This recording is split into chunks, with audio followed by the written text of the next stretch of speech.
आदिनाथ भगवान के चरणों में हम सब पहुँचते हैं और अपने श्रद्धा सुमन अर्पित करते हैं।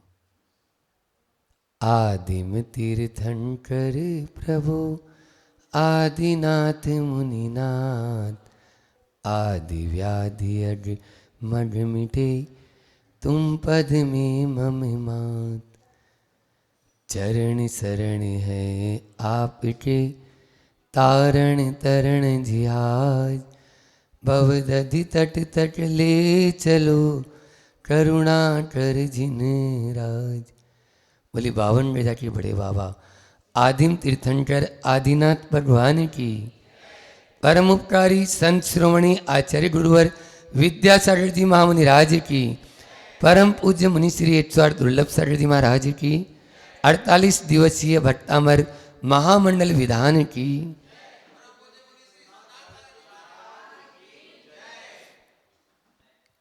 आचार्य मानतुंग स्वामी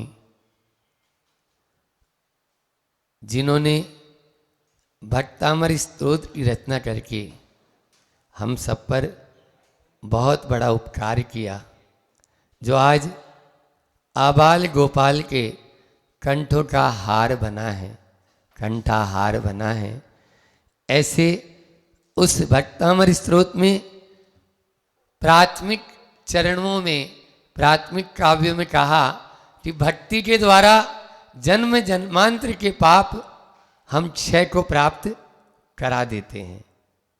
फिर आगे बढ़े तो बोले भगवान के नाम स्मरण मात्र से भी हम पापों का क्षय कर सकते हैं, प्रक्षालन कर सकते हैं।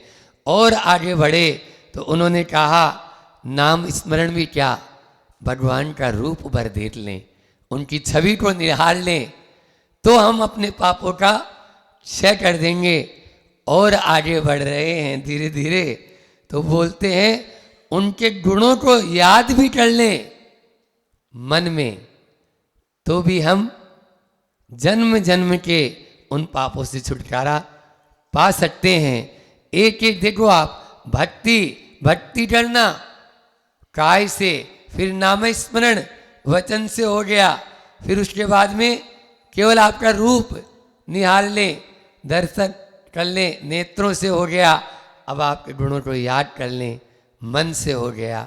मन वचन का धीरे धीरे धीरे धीरे और सूक्ष्मता की ओर बढ़ते चले जा रहे हैं।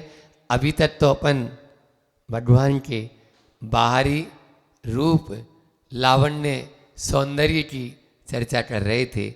अब भीतरी गुणों की ओर भी ध्यान देते हैं, एक एक गुण उनके, क्योंकि भगवान कोई एक गुण के धारी नहीं है। क्या बोलते हैं अपन, हाँ निर्गुण, और क्या बोलता है भजनकार बोलते हैं ना कि ओ पालन हारे, निर्गुण और न्यारे नहीं, अनंत गुण धारे। हमारे भगवान कैसे हैं, अनंत गुणों को धारने वाले हैं। हाँ, जब हमारे 28 मूल गुण हैं, आपके 8 मूल गुण हैं, तो भगवान तो सिद्ध परमेष्ठी तो अनंत गुणों के धारी। ऐसे उन अनंत गुणों को धारी की हम आराधना करते हैं। कल जो अभी निवेदन करने वाले कह रहे थे 13वां काव्य तो हो गया, आज 14वां होना है। तो 13वें काव्य में भगवान उपमातीत है। किसकी उपमा दें हम, ऐसा मानतुंड आचार्य कहते हैं चंद्रमा की उपमा देता हूँ तो उसमें दाग है, सूरज की उपमा देता हूँ तो उसमें आग है, समुद्र की उपमा देता हूँ तो उसमें झाग है। हे प्रभु आप तो वीतराग हैं, हे प्रभु आप तो वीतराग हैं। ऐसे वीतराग की उपमा हम किससे दें, जो भी उपमाएं देता हूँ सारी उपमाएं लगती फीकी, सारी उपमाएं फीकी लगती है। इसलिए आपको कोई उपमा से मैं तोल नहीं सकता हूँ। फिर भी आपके गुणों का गुणानुवाद करके मैं अपने भीतर के गुणों को तो उद्घाटित कर ही सकता हूँ और करते ही हैं हम भगवान के। देखो भगवान हमारे वीतरागी हैं, अभी मैंने कहा, और हैं ही कि वीतरागी हैं। वो न लेते हैं न देते हैं। कोई उनको गाली भी देगा तो भी उनको कोई मतलब नहीं, और कोई उनको यदि माला भी पहनाएगा उनकी आरती भी उतारेगा तो भी उनको कोई मतलब नहीं। अर्घावतारण असी प्रहारण में सदा समता धरे। अर्घ चढ़ाओ तो और तलवार लेके हम पे वार करो तो हमें कोई नहीं। जैसे उदाहरण आता है राजा श्रेणिक और चेलना, एक तरफ पूरी भक्ति भाव से वह चेलना उनके चरणों में नमोस्तु कर रही है और राजा श्रेणिक वहीं जो सांप डालकर चला गया था मुनिराज के गले में, वह देख रहा है। जैसे ही मुनिराज ध्यान से टूटते हैं तो दोनों को समान रूप से आशीर्वाद। उनके लिए ऐसा नहीं कि सांप डाल दिया तो उसके लिए अलग स्पेशल या अभिशाप दे देंगे और जो चेलना उसके लिए स्पेशल आशीर्वाद दे देंगे, ऐसा कुछ भी नहीं है। यही वीतरागता की पहचान होती है। अपन उन्हीं गुणों की चर्चा एक गुण की चर्चा कर सकते हैं। आप तो आपके गुणों की क्या बात करते हो गुरु जी, प्रभु जी? आपके गुणों के आश्रय रहने वाले हैं, जो आपके गुणों का आश्रय लेते हैं उसकी भी बहुत बड़ी बात है। ऐसी ही बात इस 14वें श्लोक में आचार्य मानतुन जी हमसे कह रहे हैं। अपन देखते हैं। संपूर्ण मंडल शशांक कला कलाप,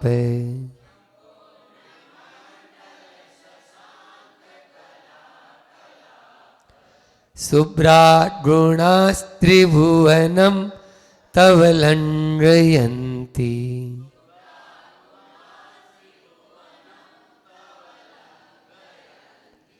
ये संश्रितास्त्रिजगदीश्वर नाथ मेकम,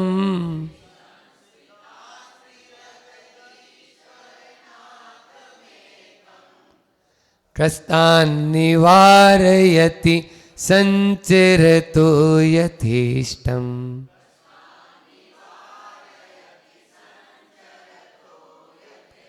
इसमें दो न है, एक आधा न है, उस पर पूरा जोर न दें, और निवार्यति में आप पूरा न बोल के आगे बढ़े, रस्व इकार को लेते हुए, है ना। रस्व और दीर्घ का ध्यान रख लो, विसर्ग का ध्यान रख लो, अनुस्वार का ध्यान रख लो और संयुक्त अक्षर का ध्यान रख लो, तो उच्चारण में कहीं पे भी अशुद्धि नहीं होगी। तो कस्तान् निवारयति संचरतो यथेष्टम।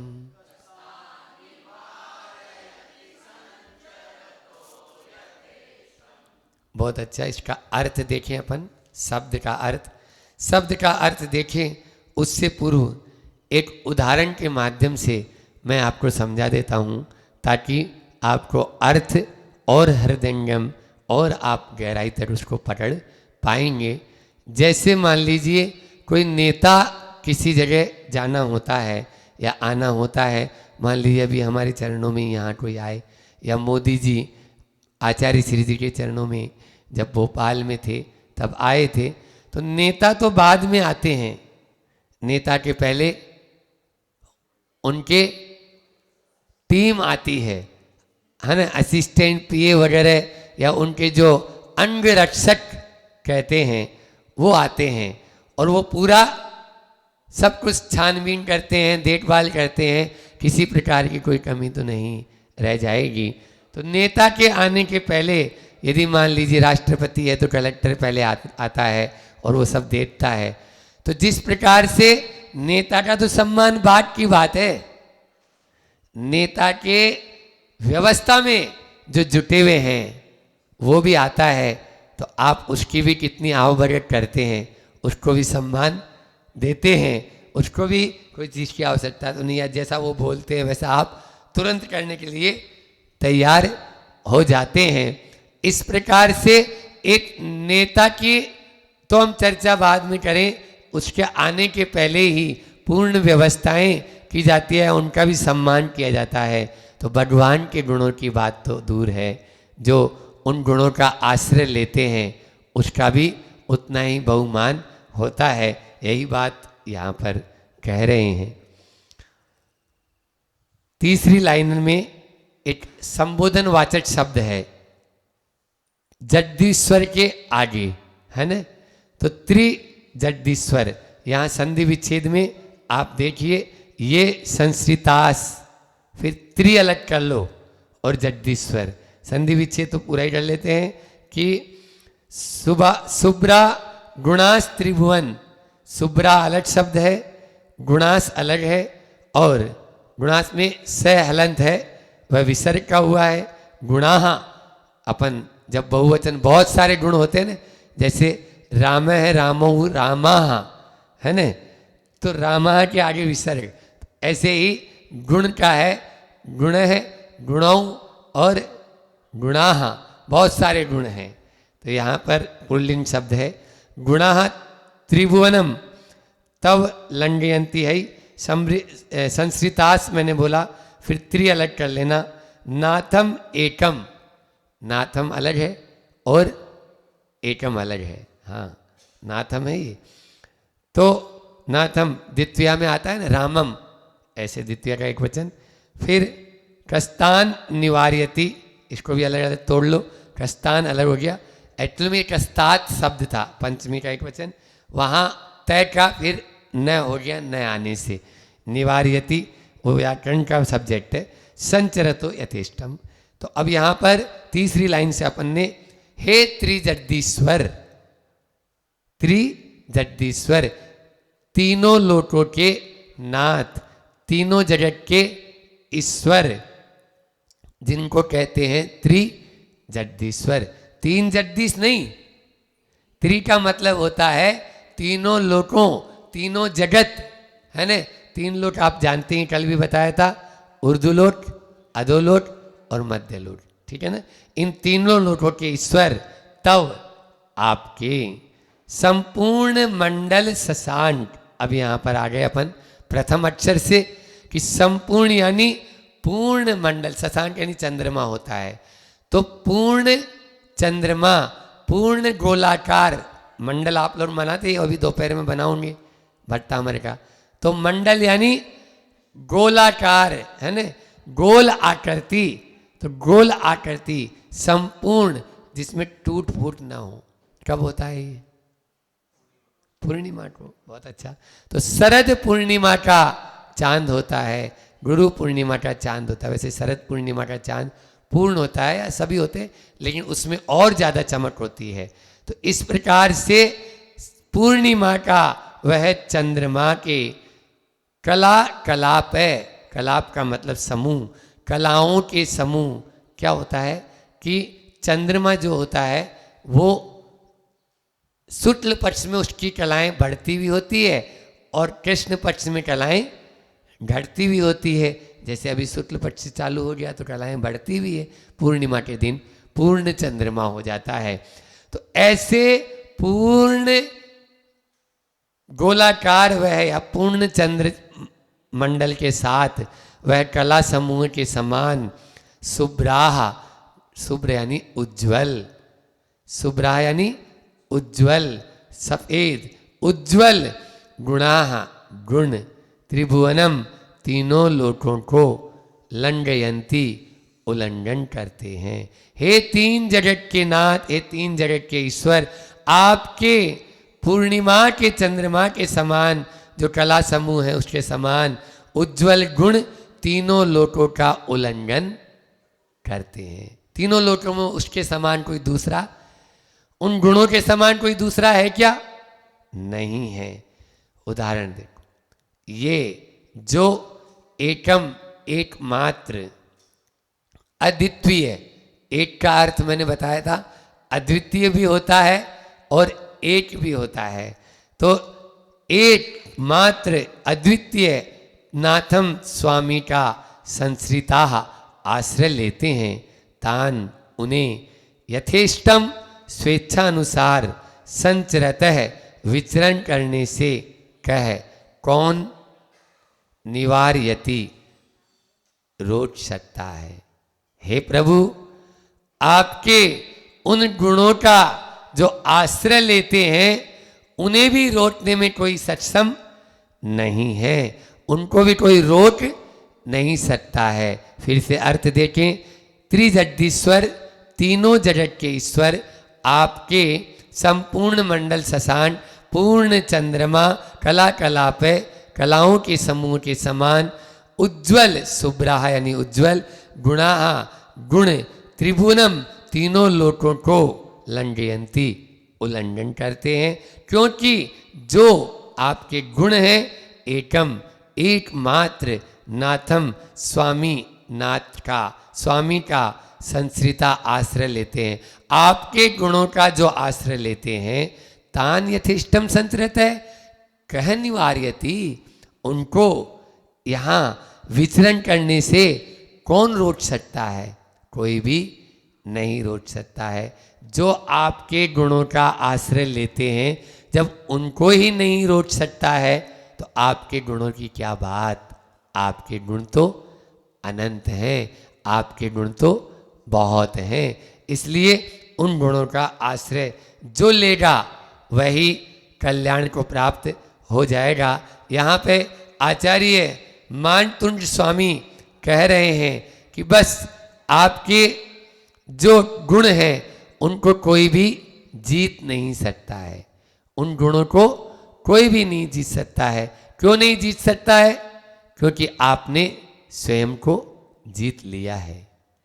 आपको कोई नहीं जीत सकता आपके गुणों को, आपने खुद को जीत लिया। और जो स्वयं को जीत लेता है वह सबको जीत ही लेता है। मनोविजेता जगत विजेता, मनोविजेता जगत विजेता, जिसने मन को जीत लिया उसने सबको जीत लिया। जो मन से ही हार गया,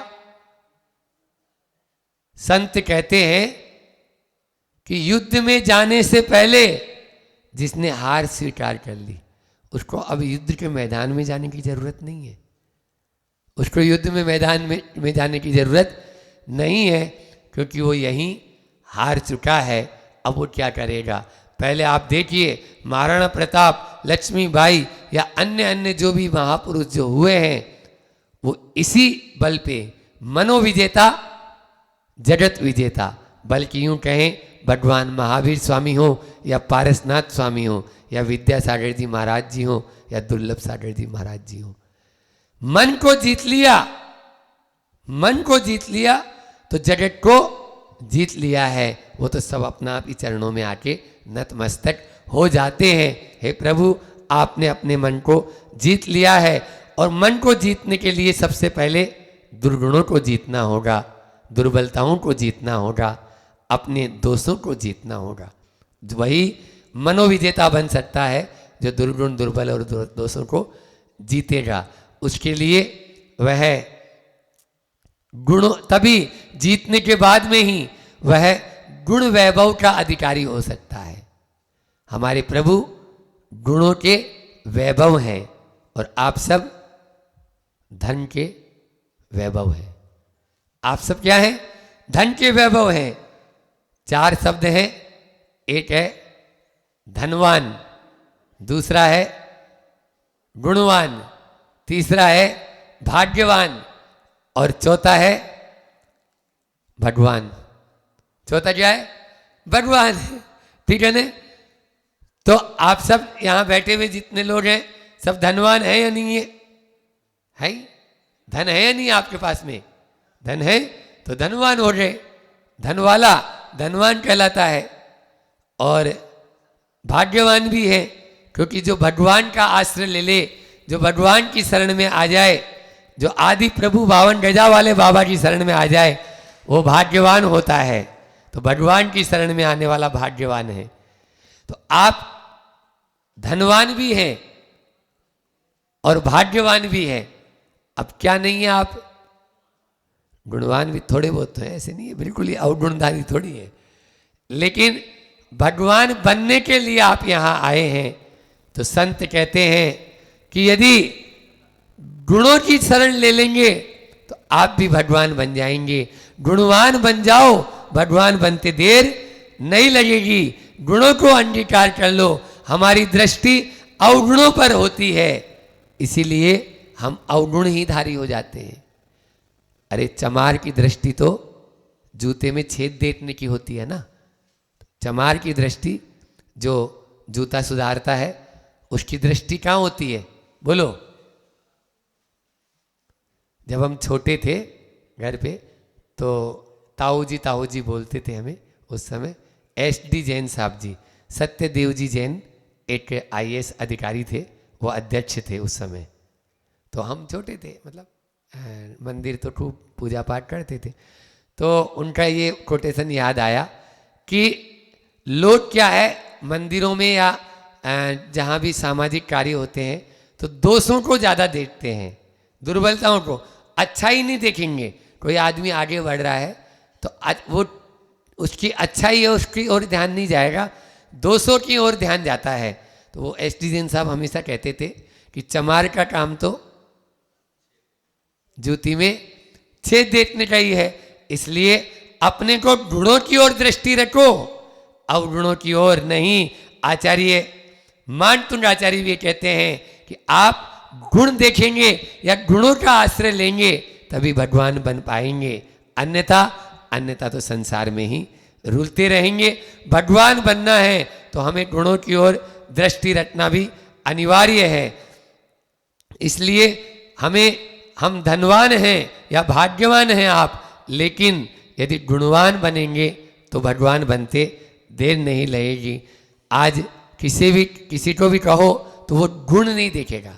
आज देखिए, जैसे मान लीजिए उससे कहो भैया मंदिर जाया कर, पूजा अभिषेक किया कर, हाँ भगवान की आराधना माला फेरा कर, तो इससे क्या लाभ? उसके मन में यही आएगा, इससे क्या लाभ? वो फटी जींस पहन के घूम रहा है, उसमें नहीं मालूम चल रहा है कि इससे क्या लाभ। उसके लिए कभी प्रश्न किया उसने?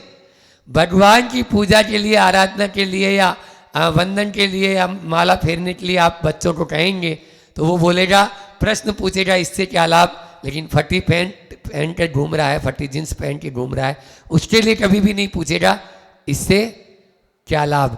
इसी से देख लो कि अवगुण किस में है और गुण किस में है। इसलिए लाभ आप मत देखो, क्योंकि लाभ के अंदर तो पहले ही भला छिपा हुआ है। गुण जो होते हैं वो लाभ को दिलाने वाले होते हैं। और आचार्य श्री जी मूक माटी में कहते हैं, लाभ को उल्टा कर लो तो आपका भला हो जाएगा। तो गुणों के साथ में भला छिपा हुआ है, इसलिए अपना भला चाहते हैं तो हम निश्चित रूप से गुणों का आश्रय लें, तभी हम आगे बढ़ पाएंगे। गुण दो प्रकार के होते हैं, एक स्वाश्रित, एक पराश्रित। स्वाश्रित गुण वो होते हैं जो हमारे भीतर में पहले से ही हैं। जैसे मान लीजिए ज्ञान गुण, तो ज्ञान गुण हमारे भीतर में है। यह अलग बात है कि हमने कर्म का आवरण हमारे ऊपर आने से अज्ञान में परिणत हो जाता है, हमारा ज्ञान ही अज्ञान में ढल जाता है। आप देखिए, कोई अलग से कुछ नहीं, जैसा चश्मा लगाएंगे आपको वैसा दिखेगा। तो आपके अंदर देखने की शक्ति है, लेकिन चश्मा हमारा कैसा है इसके ऊपर डिपेंड करता है। दृष्टि हमारी कैसी है उस पर डिपेंड करता है, निर्भर करता है। यदि मान लीजिए हम हरा चश्मा लगा लेंगे, कैसा देखने लग जाते हैं? बोलो, सब हरा हरा दिखने लगेगा। और लाल चश्मा लगा लेंगे तो लाल। तो ज्ञान कहीं से लाना नहीं है, मैं भी आप में ज्ञान भर नहीं दूंगा। आप ऐसा कभी भी भ्रम मत पालना कि मैं आपको ज्ञान भरने के लिए यहां बैठा रखा है या आप बैठे हुए हैं। बोलो, ज्ञान गुरु जो है वो ज्ञान नहीं डालता, ज्ञान का जो क्षय उपशम होता है उसको उद्घाटित कर देता है, उसको उद्घाटित कर देता है, उसको हटा देता है। और धीरे धीरे हटाते हटाते वही ज्ञान केवल ज्ञान में परिणत हो जाता है। इसलिए एक हो गया स्वाश्रित गुण, दो प्रकार के बताए। पहला क्या बताया मैंने? स्वाश्रित। और दूसरा होता है पराश्रित। पराश्रित जो होते हैं वो गुण हैं जो हमने बाहरी गुण मान रखे हैं, लेकिन वो गुण है नहीं। चाहे वो संपत्ति के संबंधी हो, चाहे वो संबंधियों से संबंधित हो, चाहे वो सत्ता से संबंधित हो, चाहे वो वैभव से संबंधित हो, ये सब हमने ओढ़ रखे हैं। तो इसलिए इन गुणों को नहीं, जो हमारे आत्माश्रित गुण हैं, आत्मानुशासन में कहते हैं, उन गुणों की ओर ध्यान दो जो हमारे भीतरी स्वाभाविक गुण हैं। हम क्या कर रखे हैं, विभाव में जीने के आदी हो गए। कब तक विभाव में जियोगे? विभाव वैभाविक गुणों का आश्रय लेंगे तो संसार बढ़ेगा, और स्वाभाविक गुणों का आश्रय लेंगे तो संसार सीमित हो जाएगा। हम स्वाभाविक गुणों का आश्रय लें, वैभाविक गुणों का आश्रय कदापि न लें। लेकिन राग, द्वेष और मोह ये वैभाविक गुण हैं, और ज्ञान गुण या चैतन्य गुण ये हमारे स्वाभाविक गुण हैं। उनका आश्रय लेंगे तो हम बहुत आगे बढ़ सकते हैं। हमारे आज इस श्लोक में आचार्य मानतुंड आचार्य ने यही कहा है कि आपसे बड़ा कोई शक्तिशाली नहीं, आपसे बड़ा कोई वैभवशाली नहीं, आपसे बड़ा कोई सामर्थ्यशाली नहीं, आपसे बड़ा कोई रूपवान नहीं, आपसे बड़ा कोई बुद्धिवान नहीं। इसलिए हे प्रभु, आपके चरणों में मैं नहीं। स्वर्ग के 3 जगत का बोला ना, 3 जगत में ऊर्ध्वलोक के सौदर में इंद्र होता है, वो भी आपके, मतलब सत इंद्र नमन कर शीश धार, पूजा में पढ़ते हैं ना अपन, 100 इंद्र प्रभु के चरणों में हमेशा किंकर की भांति झुके रहते हैं। आप और हमारी क्या बात है? क्या बोला? 100 इंद्र कौन कौन होते हैं? बोलो। 100 इंद्र में भवनवासी के 40, व्यंतरों के 32 और कल्पवासी के 24, 96 हो गए, और ज्योतिष के सूर्य और चंद्रमा 2, 98, मनुष्य लोक का चक्रवर्ती, और त्रियंच लोक में शेर, सिंह, उनका इंद्र कहलाता है। ऐसे ये 100 इंद्र हमेशा प्रभु के गुणों का गुणानुवाद करते हैं, उनके चरणों में हमेशा झुके रहते हैं। ऐसे आप अनंत गुण के धारी निश्चित रूप से पूज्य हैं। भगवान के अनंत गुणों के धारी तो होते ही हैं, लेकिन 4 उनके प्रमुख अनंत चतुष्टय होते हैं। आप लोग सब जानते हैं, ज्ञानावर्णीय, मोहनीय, दर्शनावर्णीय, मोहनीय और अंतराय कर्म के नाश से 4 उनके घातिया कर्म नाश को प्राप्त हो जाते हैं, अनंत चतुष्टय के धारी हो जाते हैं, और उनके अनंत ज्ञान, अनंत दर्शन, अनंत सुख, अनंत वीर्य गुण प्रकट हो जाते हैं। ऐसे उन अनंत चतुष्टयधारी प्रभु को हम भी प्रणाम करते हुए, जो आपके गुणों का आश्रय लेते हैं प्रभु, उसका भी कल्याण हो जाता है, क्योंकि इस जगत में आपसे ज़्यादा गुणवान कोई भी नहीं है। इसलिए जो आपका गुणों का आश्रय लेगा वह भी पूज्य बन जाता है। तो फिर आपकी बात ही निराली है। आगे एक एक गुण का अपन वर्णन करेंगे। बंधुओं, आगामी इस अगस्त माह में जो है पूरा यह भाद्रपद का महाश्रावण में भी अभी रक्षाबंधन, दीक्षा दिवस भी आने वाला है, कल या नहीं परसों 3 तारीख और 4 तारीख को। तो यह अपन धूमधाम से यहाँ पर कल मीटिंग हुई थी पूरे ट्रस्टियों की, और फिर हमारे पास में भी आशीर्वाद लेने आए थे। तो आप लोग बड़े धूमधाम से उसको मनाएं। 3 तारीख को दीक्षा दिवस और नेमिनाथ भगवान का जन्म तब कल्याणक, 4 तारीख को भगवान पारसनाथ का निर्वाण कल्याणक, और 11 तारीख को श्रेयांसनाथ भगवान के मोक्ष कल्याणक के साथ में रक्षाबंधन पर्व। 13 और 14 तारीख को यहाँ पर जो शिविर लगा रहे हैं आयुर्वेद का, उसमें भी आप लोग सब भाग लें और अपने जीवन को धन्य करें।